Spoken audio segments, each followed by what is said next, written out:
दुर्योधन के मेवा त्यागे, साक विदुर गर खाई, सबसे ऊंची प्रेम सगाई। आज 56 प्रकार के व्यंजनों को त्याग करके विदुर जी के यहाँ प्रस्थान करते हैं।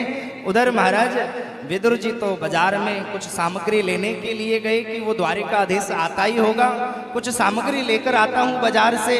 इधर विदुरानी जी स्नान कर रही है और द्वारिकाधीश ने जाकर के गेट खटखटाया। अरे काकी जी सुनती हो? जैसे ही काकी जी ने आज गेट खोला है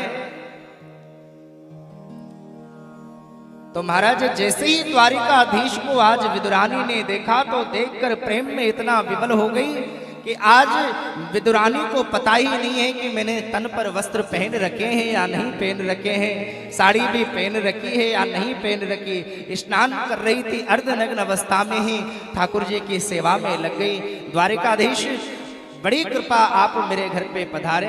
प्रभु कहाँ पर बिठाऊं मैं आपको? एक आसन लेती पीड़ा, जिस पर पुराने समय पे पीड़े होते थे बैठने के, एक आसन लेती, पीड़ा लेती और एक कोने में लगा देती। जैसे ही द्वारिकाधीश बैठना चाहते, अरे नहीं नहीं माधव आप यहाँ नहीं बैठे, ये स्थान उचित नहीं है, फिर दूसरी जगह पर लगा दे। प्रेम में इतना पागल हो रही है महाराज कि विदुरानी के पास और कोई व्यवस्था नहीं थी। बगल में ही कदली का वन था, वहां से केले तोड़कर लेकर आई और आज भगवान के चरणों में बैठ करके भगवान को केले खिला रही है। पर कैसे केले खिला रही है? बड़े विचित्र तरीके से केले को बीच में से छीलती है और जो केले के अंदर की गिरी है उस गिरी को तो बाहर फेंक देती है और प्रेम में विवल होकर के आज विदुरानी भगवान को केले खिला रही है। प्रेम से बोलो।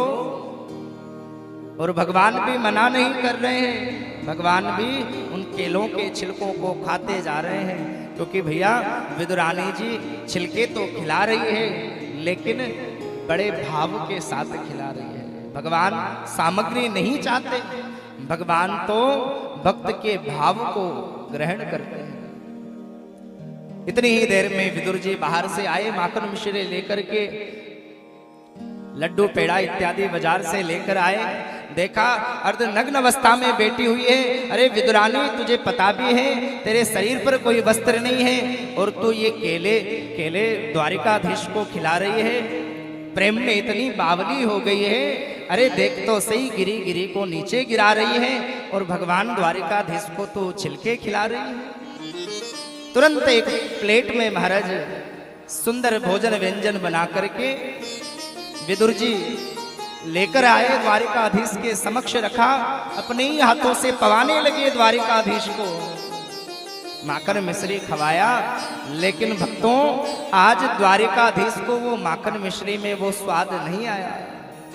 विदुर जी से मना कर दिया, विदुर जी आपके ये जो माखन मिश्री है ना, इसमें मुझे वो रस नहीं आया जो मुझे रस विदुरानी जी के छिलकों में आ रहा था। और भगवान ने आज भाव के विवश होकर के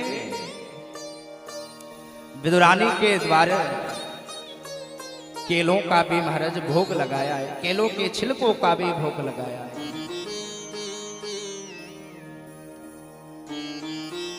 क्योंकि महाराज जिसकी एक बार मेरे श्याम सुंदर भगवान के संग प्रीत लग जाती है ना, जो एक बार उनका दीवाना हो जाता है, फिर महाराज उसको इस संसार की चीजों का,